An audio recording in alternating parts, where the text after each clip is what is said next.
Hello everyone, this is Brent here from the Compelled Truth YouTube channel.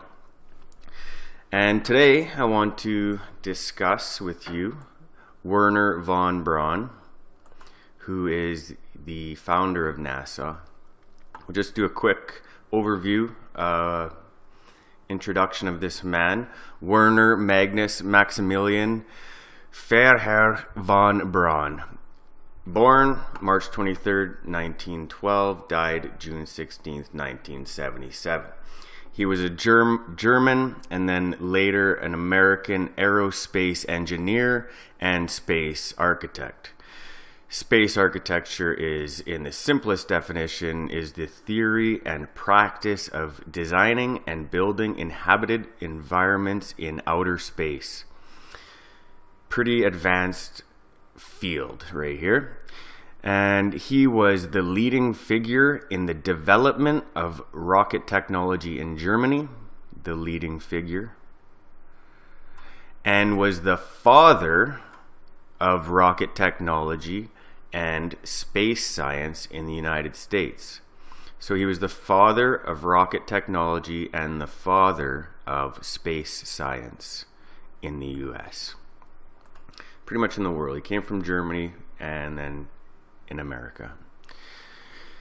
In his 20s and early 30s, von Braun worked in Nazi Germany's rocket development program. He helped design and develop the V2 rocket, which was the world's first long-range guided ballistic missile.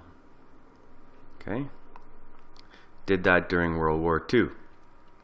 Following the war, he was secretly moved to the United States along with about 1,600 other German scientists, engineers, and technicians as part of Operation Paperclip. So if you do not know what Operation Paperclip is, it's just that. It was a secret mission by the Special Agents of Army, CIC, the U.S. intelligence agencies, secretly brought 1,600 Germans, scientists, engineers, and technicians secretly, because of course if they did this out in the open and brought these Nazi scientists who basically developed Germany's death machines, let's say, and then the US wanted to bring them over, but it would have been obviously a major controversy if that would have been out in the open, so that was done secretly. He worked for the United States Army so he continued to work on intermediate range ballistic missiles here in the US. And he developed the rocket that launched the United States' first space satellite, Explorer 1. His group was assimilated into NASA, so he was the founder of NASA, where he served as director of the newly formed Marshall Space Flight Center and as chief architect of the Saturn V super heavy lift launch vehicle that propelled the Apollo spacecraft to the moon. Okay, chief architect for the spacecraft that landed on the moon, supposedly. Let's get to that. And then just to finish this off, he received a National Medal of Science, and he advocated for a mission to Mars.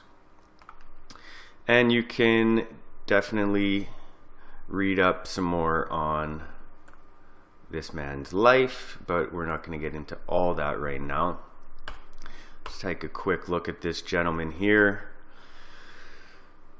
If you look at him for a couple of minutes, you probably, or maybe not, just a couple of seconds, probably notice that he has quite a sinister look on his face, doesn't he? It seems to me like he's hiding something. So that's exactly what we're going to talk about here right now. Okay? So one thing that's interesting is when this man died, so he put a man on the moon, he put satellites, the first satellites into orbit, put a man on the moon.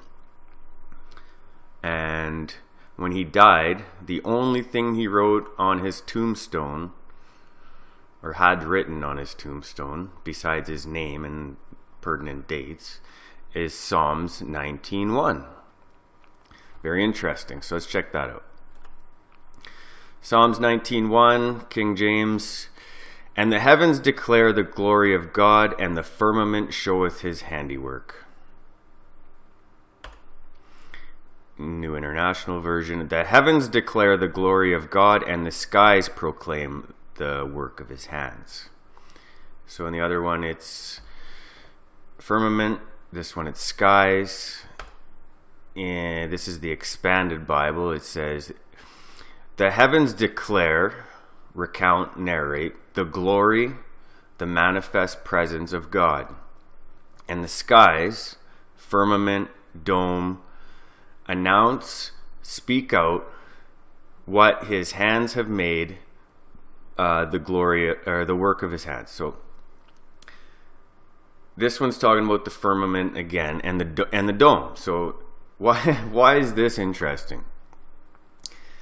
Well, let's just go a little bit further here, because this actually, so as you can see here, is going to relate us to Genesis 1. So let's take a quick look at that. Genesis 1:6, and God said, let there be a firmament in the midst of the waters, and let it divide the waters from the waters. So this is referring us back to the actual creation, God's creation. And this is the Amplified version.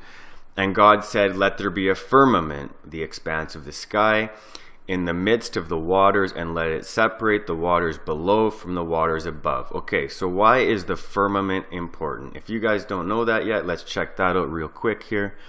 So the reason why this is interesting, because we got a NASA guy who supposedly landed on the moon. Or he didn't, but his spacecraft did, right? And he obviously, he's heavily involved in space architecture, the entire space architecture program that we know today.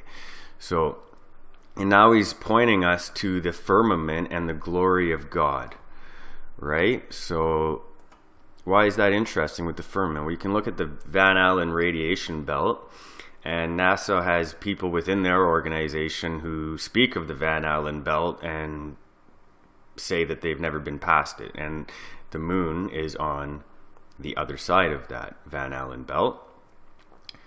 And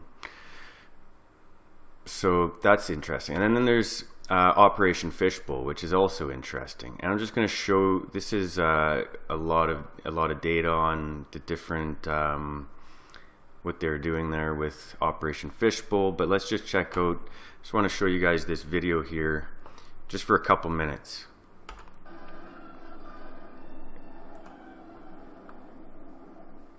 Johnston Island was the center of launch and experimental activity for the 1962 high-altitude weather effects testing termed Operation Fishbowl, geared to collect effects data from nuclear bursts at high altitudes.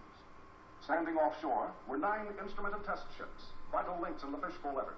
On islands south of the equator, in Johnston's southern magnetic conjugate area, a variety of instrumentation to collect effects data was set up for Fishbowl. All in all, of the 266 Fishbowl instrument stations, 156 were on land, while 10 ships housed 80 separate project stations. 15 test aircraft carried the other 30 stations.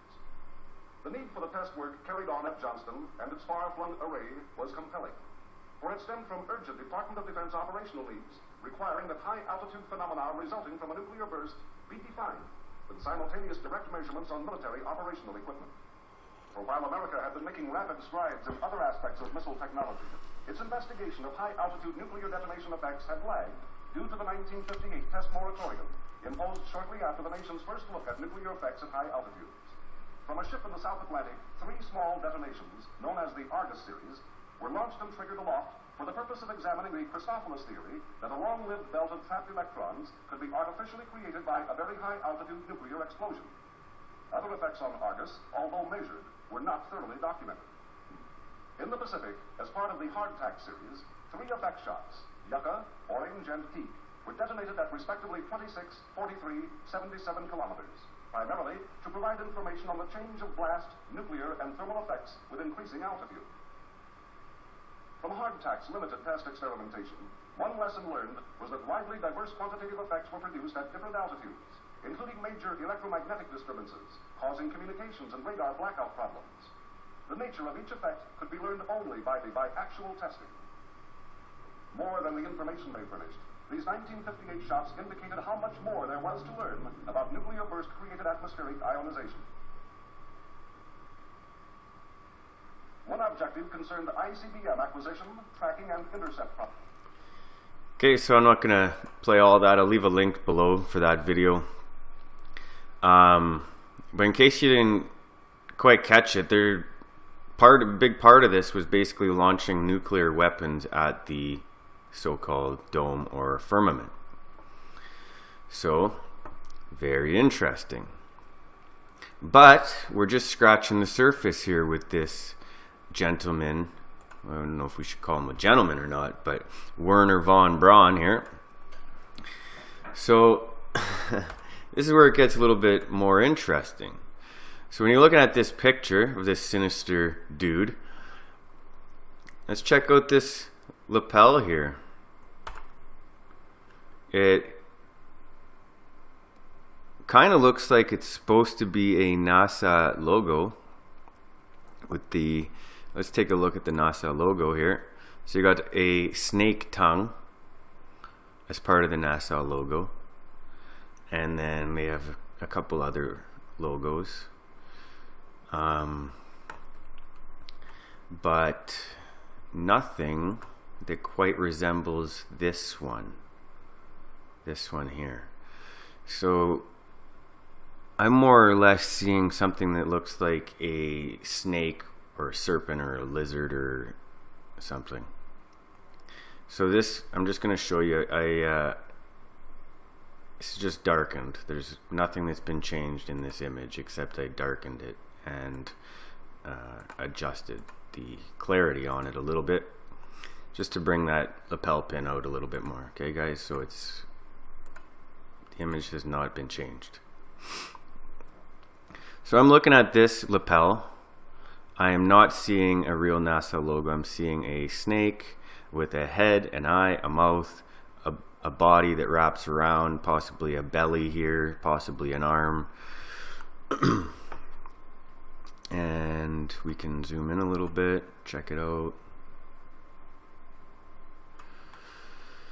So, and then so it looks more 2D when we're back zoomed out like this. It looks very 2D to me, and then we get in really nice and close, and I'm actually seeing two eyes now, and a mouth that's open, possibly two viper fang type teeth. Definitely does, I don't see NASA written there. It doesn't look like a NASA video or a NASA pin to me at all, right? Looks like a snake, serpent, lizard. Okay, so that's super interesting, right? Why is he wearing that? Why is he wearing that pin? So let's check that out. So on his tombstone, he directed us to the Bible, right? Directed us to God, which led us actually to the creation, Genesis, creation, and the firmament. Okay? Let's check out what's going on with the serpent. This is Genesis 3. This is the Amplified Bible version that I'm looking at now. Now, the serpent was more subtle and crafty than any living creature of the field which the Lord God had made. And he, Satan, serpent, right, said to the woman, "Can it really be that God has said, 'You shall not eat from every tree of the garden'?" And the woman said to the serpent, "We may eat the fruit of the trees of the garden, except the fruit of the tree which is in the middle of the garden. God has said, 'You shall not eat of it, neither shall you touch it, lest you die.'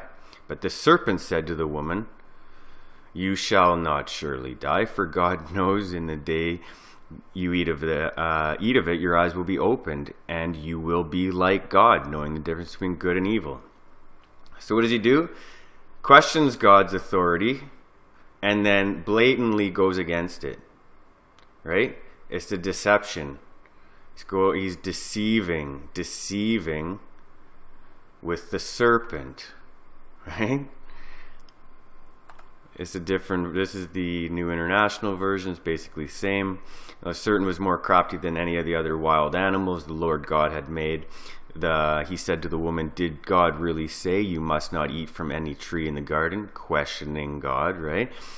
And the woman said to the serpent, "We may eat from the fruit from the trees in the garden, but God did say, you must not eat fruit from the tree that is in the middle of the garden, and you must not touch it, or you will die."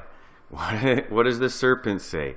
You will not certainly die. No. Listen to me. Why would you listen to God? You should be listening to me, the snake, right? For God knows that when you eat from it, your eyes will be open and you will be like God, knowing good and evil. So he's promising that you'll be like God, going directly against what God said. This is the serpent, and this is the serpent. This is the serpent deceiving. This is the serpent deceiving. Look at him. He's a snake. And what does he do on his deathbed? Maybe to redeem himself. He leaves us a little cookie crumb trail so we can figure out what he was up to, right? And that, possibly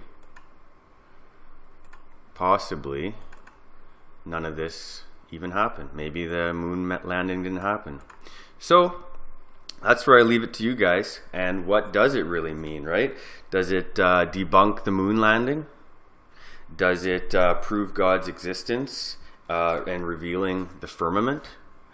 Or is he just rhetorically rubbing it in the face of every Christian? You guys tell me. Leave a comment below. Let me know what you think.